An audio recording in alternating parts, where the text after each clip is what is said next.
there appears to be this irreconcilable ping pong game going on between the Fifth Circuit and SCOTUS. Listen, here's the thing that I hope Attorney General Paxton and other conservatives will focus on. What's happening at the border in Texas, Arizona, New Mexico, and California is not an immigration problem. In fact, the United States Constitution doesn't even use the phrase immigration. What we have is an invasion issue, okay? And Article 4, Section 4 says the United States shall guarantee the states a Republican form of government and protect the states against invasion.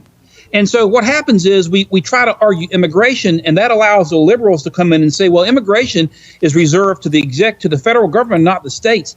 First off, the Constitution talks about naturalization, not immigration, but that's the process by which we become citizens. When you have mass people coming across the border and bringing a deadly chemical weapon like fentanyl, this is immigration.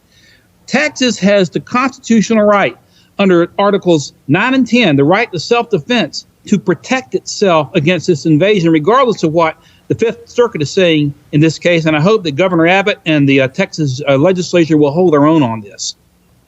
And John, it's interesting, we were talking about this with General Flynn a little bit earlier, and it's just, we're at a point now where everything has become politicized, corrupted by politics, really. And we're seeing that even in our legal system, to where we have the Supreme Court battling the federal court, battling, the appellate court. And really, it's just kind of the heart of it is whose political allegiance, where does that political allegiance lie, as opposed to these courts following the letter of the law? I mean, would you agree?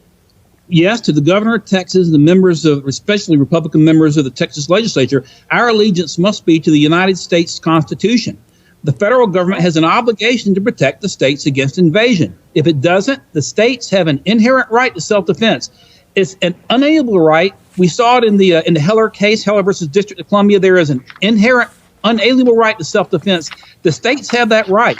And I hope that Texas will move forward with applying the principles of this SB 4, because the Fifth Circuit has done nothing but thrown the entire appellate judicial process into confusion.